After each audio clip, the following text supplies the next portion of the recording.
పేద మధ్యతరగతి కుటుంబాల్లో పని దినాలతో పాటు ఉపాధి కల్పన కోసం ఏర్పాటు చేసిన మహాత్మా గాంధీ జాతీయ ఉపాధి హామీ పథకం ఈరోజు పేరు మార్చడం కేంద్ర ప్రభుత్వం చేస్తున్న చర్య మాత్రం ఈరోజు కాంగ్రెస్ ప్రభుత్వం పూర్తిగా ఖండిస్తుంది.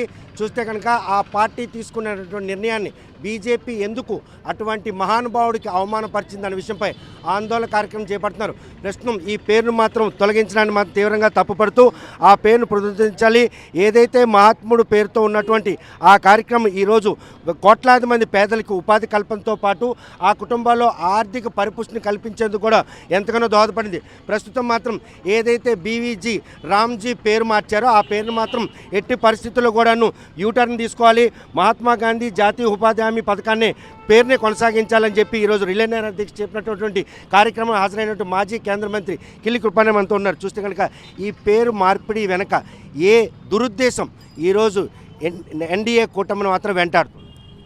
ఈరోజు దేశవ్యాప్తంగా ఆనాడు 2005లో ఆనాటి యూపీఏ 1 ప్రభుత్వం, నాటి ప్రధాని మన్మోహన్ సింగ్ గారు, శ్రీమతి సోనియా గాంధీ గారు భారతదేశ వ్యాప్తంగా ముఖ్యంగా రూరల్ ఇండియాలో గ్రామీణ భారతదేశంలో వలసల నివారణ కోసం మహాత్మా గాంధీ జాతీయ గ్రామీణ ఉపాధి హామీ పథకం ఒక చక్కనైన పథకాన్ని, ఇట్స్ హిస్టారికల్ రిజిస్ట్రేషన్. అంటే భారతదేశంలో పేద కుటుంబాల్లో ఒక పౌరుడిగా పుట్టినందుకు, భారతదేశంలో బీపీఎల్ ఫ్యామిలీస్లో ఉన్న దళితులకు కానీ బీసీ ఎస్సీ ఎస్టీ వర్గాలకు కానీ వారికి ఉపాధి కల్పించే విధంగా సంవత్సరానికి 100 దినాలు ఉపాధి కల్పించాలని పనికి హక్కును కల్పించారు. పనికి హక్కును కల్పించడమే కాకుండా దీన్ని ఒక చట్టాన్ని చేశారు. చట్టం చేసి పేదల చేతిలో పెట్టారు. గడిచిన 20 సంవత్సరాల నుంచి ఈ చట్టం 2005లో మన రాష్ట్రంలోనే అనంతపూర్ బండ్లపల్లిలో దీన్ని ప్రారంభించడం జరిగింది. మేడం శ్రీమతి సోనియా గాంధీ గారు, మన్మోహన్ సింగ్ గారు. అయితే ఇటువంటి హిస్టారికల్ లెజిస్లేషన్ ఆనాడే నేటి బీజేపీ ప్రభుత్వం ఉంది. ఈ మహాత్మా గాంధీ జాతీయ గ్రామీణ ఉపాధి హామీ పథకం అన్నది గోతులు తీసే పథకంగా ఆనాడు ఎన్డీఏ ప్రభుత్వం అభివర్ణించింది. ఈరోజు అదే గోతులో మహాత్మా గాంధీ గారిని భౌతికంగా ఆర్ఎస్ఎస్ వాది గాడ్సే ఆ రోజు హత్య చేస్తే, ఈరోజు మహాత్మా గాంధీ గారి ఆశయాలను ఆదర్శాలను కూడా అదే గోతులో పెట్టి పాతిపెట్టే విధంగా ఈ ఎంజీ నరేగా చట్టాన్ని రద్దు చేస్తూ బీబీజీ రామ్జీ అనే చట్టాన్ని తేటానికి మేము తీవ్రంగా నిరసిస్తున్నాం. బీబీజీ రామ్జీ అసలు ఆ పేరేంటి? ఎవరికైనా కనీసం పలికేందుకైనా అవకాశం ఉందా? వికసిత్ భారత్ రోజ్గార్ అండ్ గ్రామీణ ఆవాస్ యోజన పథకం అంట. అది ఏం పేరో మాకెవరికి అర్థం కాలేదు. అంటే మహాత్మా గాంధీ, జాతిపిత మహాత్మా గాంధీ గారిని 140 కోట్ల మంది భారతీయుల్లో వారి మనసు నుంచి చెరిపేసే విధంగా వారు ఒక కుటిల ప్రయత్నం చేస్తూ ఈ పథకం వల్ల అనేకమైన ప్రయోజనాలు ఉన్నాయి అన్నారు. నేను అడుగుతున్నాను ప్రధాని నరేంద్ర మోడీ గారిని కానీ ఎన్డీఏ ప్రభుత్వాన్ని కానీ, మహాత్మా గాంధీ జాతీయ గ్రామీణ ఉపాధి హామీ పథకం ఏదైతే ఉందో గడిచిన కాలంలో ఈ పథకం వాళ్ళు చట్టాన్ని మార్పు చేశారు. గడిచిన కాలంలో పనికి హక్కుగా కల్పించి దేశంలో ఎవరైనా పేదవాడు నాకు పని కావాలి అని దరఖాస్తు చేసుకుంటే దరఖాస్తు చేసిన 15 దినాల్లో ఖచ్చితంగా ఆ ప్రభుత్వం అన్నది పని కల్పించాలి. అంతలా పేద ఇంటిల్లో పాతుకుపోయినటువంటి ఆ పథకం పేరు మార్చినంత మాత్రాన ప్రజలు మహాత్మా గాంధీని మర్చిపోతారని అనుకున్నారా ఎన్డీఏ కూటమి? వారు ఆ విధంగా భావిస్తున్నారు. ఇది ఎట్టి పరిస్థితిలో జరగదు. ఎందుచేతనంటే కరోనా లాంటి కష్టకాలంలో భారతదేశం అనేక ఆర్థిక ఒడిదుడుకులు ఎదుర్కొనేటప్పుడు గ్రామీణ ప్రాంత ప్రజలు తలెత్తుకుని సగౌరవంగా బ్రతుకుతున్నారంటే గడిచిన 2 దశాబ్దాల కాలం నుంచి ఆనాడు మన్మోహన్ సింగ్ గారు, సోనియా గాంధీ గారు తీసుకొచ్చిన ఈ మహాత్మా గాంధీ ఉపాధి హామీ పథకం. ఇన్ అడిషన్ టు దట్ దీనిలో ఉన్న పెద్ద మెలికి ఏ విధంగా పెట్టారంటే, కొత్త చట్టం ప్రకారం మహాత్మా గాంధీ జాతీయ గ్రామీణ ఉపాధి హామీ పథకాన్ని కేంద్ర ప్రయోజిత పథకాల్లో ఇంక్లూడ్ చేశారంటే స్పెషల్లీ స్పాన్సర్డ్ స్కీమ్స్. గతంలో ఎగ్జాంపుల్ మన రాష్ట్రాన్ని తీసుకుందాం. మన రాష్ట్రానికి ఏటా 10,000 కోట్లు మహాత్మా గాంధీ ఎంజీఎన్ఆర్ఈజీ క్రింద 10,000 కోట్లు వస్తే 90% కేంద్ర ప్రభుత్వం పెట్టేది, 10% రాష్ట్ర ప్రభుత్వం పెట్టేది. అంటే లేబర్ కాంపోనెంట్ 100% కేంద్ర ప్రభుత్వం పెట్టేది, మెటీరియల్ కాంపోనెంట్ 75 మాత్రమే పెట్టేది. అంటే ఓన్లీ 10% మాత్రమే రాష్ట్రం మీద అదనం భారం పడేది. ఈరోజు భారతదేశ వ్యాప్తంగా అన్ని రాష్ట్రాలతో పోల్చి చూసుకుంటే అతిపెద్ద నష్టం ఆంధ్రప్రదేశ్ రాష్ట్రం నష్టం. ఎందుకంటే మహాత్మా గాంధీ జాతీయ గ్రామీణ హామీ పథకం వినియోగించుకోవటంలో భారతదేశంలో ఆంధ్రప్రదేశ్ ఎప్పుడూ ప్రథమ స్థానంలోనే ఉండేది. ఇప్పుడు సే ఫర్ ఎగ్జాంపుల్ 10,000 కోట్లు ఈ నరేగా నిధులు మన రాష్ట్రానికి వస్తే గతంలో మనం ఓన్లీ 10% 7 కోట్లు 8 కోట్లు పెట్టేవాళ్ళం. ఇప్పుడు ఏమవుతుంది? 7,000 కోట్లు ఎంతో పెట్టేవాళ్ళం. ఇప్పుడు ఏమవుతుంది? 10,000 కోట్లలో 6,000 కోట్లు కేంద్ర ప్రభుత్వం పెడితే 4,000 కోట్లు రాష్ట్ర ప్రభుత్వం పెట్టాల్సిన పరిస్థితి నెంబర్ 1. నెంబర్ 2, ఈ పథకం వల్ల ఏంటంటే దీన్ని కేంద్ర ప్రయోజిత పథకం చేయటం వల్ల కేంద్ర ప్రభుత్వమే దీనికి నోటిఫికేషన్ రిలీజ్ చేస్తుంది. అంటే ఎన్డీఏ ప్రభుత్వమే ఎక్కడ పనులు చేయాలి, ఎక్కడ పనులు చేయకూడదని నోటిఫికేషన్ రిలీజ్ చేసి వాళ్ళకు అనుకూలంగా ఉన్న ప్రాంతాల్లో మాత్రమే ఇది ఇంప్లిమెంట్ చేయడం జరుగుతుంది. గడిచిన కాలంలో పంచాయతీల్లో పంచాయతీ ప్రెసిడెంట్స్ స్థానికంగా గ్రామ సభలు పెట్టి ఓకే ఈ గ్రామంలో ఈ పొడుగుతీత అవసరం, ఈ గ్రామంలో ఈ కాలువ పొడుగుతీత అవసరం, ఈ గ్రామంలో ఈ పంట పొలాలు మనం అభివృద్ధి చేసుకోవాలని ఒక స్థానికంగా నిర్ణయం తీసుకునేవారు. ఈ పరిణామాలన్నీ చూస్తుంటే పథకం పేరు మార్పిడితో పాటు పథకాన్ని కూడాను నిర్వీర్యం చేసే కార్యక్రమం తీసుకొచ్చా. ఆంధ్రప్రదేశ్లో కోట్లాది రూపాయలు ఉపాధి కల్పన కూడా గండిపడే పరిణామాలు ఉన్నాయి. ఆర్థిక లేమితో కొట్టుమట్టాడుతున్న ఆంధ్రప్రదేశ్లో ఇప్పటికే ఆర్థిక పరిపుష్టి లేదు. కేంద్రం ఇచ్చినట్టు ఆ సదావకాశం చేజార్చుకునే పరిణామాలు ఖచ్చితంగా చేజార్చుకునే పరిణామాలు ఉన్నాయి. ఎందుచేత నేను అంటున్నానంటే సెంట్రల్లీ స్పాన్సర్డ్ స్కీమ్లో మీకు ఒక ఎగ్జాంపుల్ చెప్తున్నాను.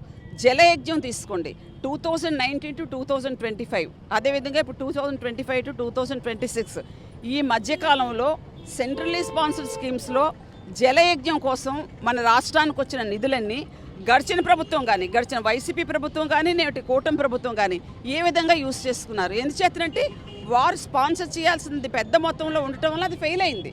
అదేవిధంగా ఇప్పుడు ఎన్ఆర్ఈజీపీ కూడా ఈ సెంట్రల్లీ స్పాన్సర్డ్ రాష్ట్ర ప్రభుత్వం ఎన్డీఏ చేతిలో టోటల్గా సెంట్రలైజ్ అయింది. ఎక్కడ పథకాలు పెట్టాలి, ఎక్కడ పనులు నిర్ణయించాలి, ఎక్కడ మనం ఇది ఇంప్లిమెంట్ చేయాలి అనేది కేంద్ర ప్రభుత్వం చేతిలో ఉంటుంది. స్థానికంగా ఉండదు, గ్రామ సభలు లేవు, రాష్ట్ర సభలు లేవు, ఏమీ లేకుండా వారి చేతిలో పెడుతున్నారు. అందుచేత ఖచ్చితంగా ఈ పథకం ఇంప్లిమెంటేషన్లో దేశవ్యాప్తంగా అంటే పాత చట్టం మార్చారు అంటే పాత చట్టంతో పాటు నిబంధనలు కూడా మార్చేశారు. అది దురదృష్టం. సో ఖచ్చితంగా ఇది దేశవ్యాప్తంగా కనుక ఇంప్లిమెంట్ చేసినట్లయితే పేదవాడు పెద్ద ఎత్తున వలసలు పోవాల్సిన అవసరం ఉంటుంది. దేశవ్యాప్తంగా మన శ్రీకాకుళం జిల్లాలో అయితే మరి అవసరం లేదు, మన ఆంధ్రప్రదేశ్ రాష్ట్రంలో చెప్పనవసరం లేదు. అదేవిధంగా ఈ నరేగా ఏదైతే ఉందో దేశంలో ఈ పరిస్థితుల వల్ల వలసలు పోవటమే కాకుండా నిరుద్యోగ యువత ఎక్కువైపోతారు. ముఖ్యంగా ఈ పథకం ఎవరికైతే బాగా యూస్ఫుల్ అయిందో గడిచిన కాలంలో మహిళలు. ఈరోజు భారతదేశంలో 75% పావర్టీ ఉంది, 75% బీపీఎల్ ఫ్యామిలీస్ ఉన్నారు. బీపీఎల్ ఫ్యామిలీస్లో మహిళలు ఎక్కువగా ఈ పథకాన్ని యూజ్ చేసేవాళ్ళు. పెద్ద ఎత్తున పేదేంటి మహిళలకు నష్టం జరుగుతుంది, నిరుద్యోగ సమస్య ఏర్పడుతుంది, కేంద్రం మీద రాష్ట్రాలపైన భారం పడుతుంది. సో ఇవన్నీ దృష్టిలో పెట్టుకుని ఈ పథకం అన్నది ఏదైతే వీబీజీ రామ్జీ పథకం ఎన్డీఏ ప్రభుత్వం తీసుకొచ్చిందో దీనివల్ల టోటల్గా భారతదేశ వ్యాప్తంగా కాదు మన ఆంధ్రప్రదేశ్ రాష్ట్రంలో కూడా పెద్ద ఎత్తున నష్టం జరుగుతుంది, రాష్ట్ర ప్రభుత్వాలకు భారం కలుగుతుంది. ఈ పథకం ఆల్మోస్ట్ తీసేసినట్టే. అందుచేత ఈ పథకానికి సంబంధించి దీన్ని రక్షించుకోవాలంటే నేను ఒక ఫోన్ నంబర్ చెప్తాను, మిస్డ్ కాల్ ఇచ్చి సతీష్ వెయిట్ నరేగాను కాపాడుకోవటానికి ఒక మిస్డ్ కాల్ ఇచ్చి 987301100606 చేసి క్యూఆర్ కోడ్ను స్కాన్ చేయండి.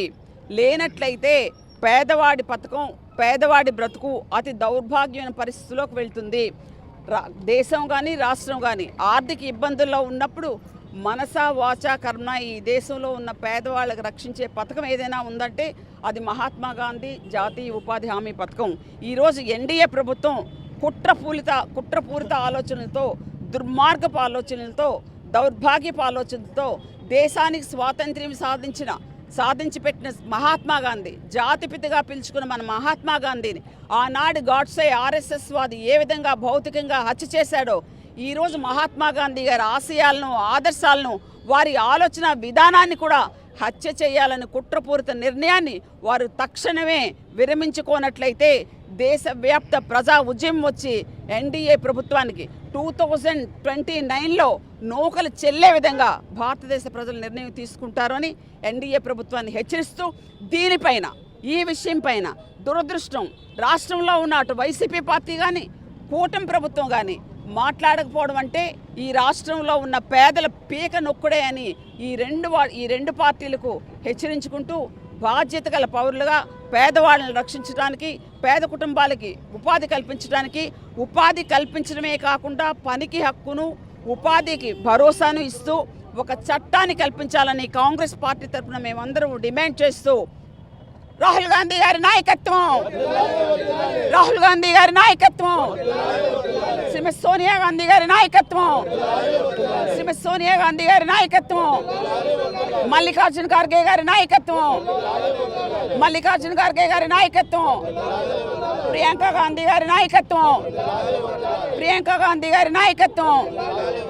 జై కాంగ్రెస్, జై Congress, down down NDA, down down NDA, down down BJP. కనుక వలసల నివారణకు ఉపాధి కల్పనకు ఎంతగానో దోహదపడే మహాత్మా గాంధీ జాతీయ ఉపాధి హామీ పథకం పేరు మార్చే విషయంలో మాత్రం కాంగ్రెస్ పార్టీ ఈరోజు పోరాట బాట పట్టింది. మహాత్ముడిని ఇలా భౌతికంగా ఆనాడు గాడ్సే హత్య చేస్తే ఈరోజు మాత్రం ఆయన ఆశయాలను మాత్రం హత్య చేసినటువంటి ఎన్డీఏ కూటమి మాత్రం 2029లో భూస్థాపితం చేసేందుకు ఈ పరిణామం మాత్రం ఎంతగానో దోహదపడుతుంది. ప్రస్తుతం మాత్రం ఈ పేరు మార్పిడి వెనుక పెద్ద కుట్ర జరుగుతుంది. రాహుల్ గాంధీ నాయకత్వంలో ఇండియా కూటమి మాత్రం 2029లో అధికారంలోకి ఎక్కడ వస్తుందనే ఉద్దేశంతోనే ఈరోజు ఎన్డీఏ కూటమి మాత్రం ఇటువంటి నిర్ణయం తీసుకుంటే ఈ నిర్ణయాన్ని మాత్రం యూటర్న్ తీసుకోకపోతే దేశవ్యాప్త ఉద్యమంగా పేదల పాలిట పెన్నిదిగా ఉన్నటువంటి ఈ పథకాన్ని మాత్రం పేరు మార్చి ఏవైతే ఆ అమెండ్మెంట్ చేసినటువంటి ఆ వివరాలను కూడా పూర్తి స్థాయిలో ఈరోజు తిరిగి అదే చట్టం కొనసాగించాలని డిమాండ్ చేస్తాం. మరి ఈ విషయంలో ఎన్డీఏ యూటర్న్ తీసుకుంటుందా లేకపోతే కాంగ్రెస్ పార్టీ ఆగ్రహానికి గురవుతుందా లేదా అనే విషయం వేచి చూడాల్సింది. వీడియో జర్నలిస్ట్ రామకృష్ణతో సత్యం, RTV శ్రీకాకుళం. చరిత్ర సృష్టించినోడు ఇప్పుడు ఆ చరిత్రని తిరగరాయబోతున్నాడు. అబద్ధాల గోడల్ని బద్దలు కొట్టి నిజాలను రాగా మీ ముందుంచబోతున్నాడు. నిజమైన వార్తల కోసం వెంటనే డౌన్లోడ్ చేసుకోండి రా యాప్ని.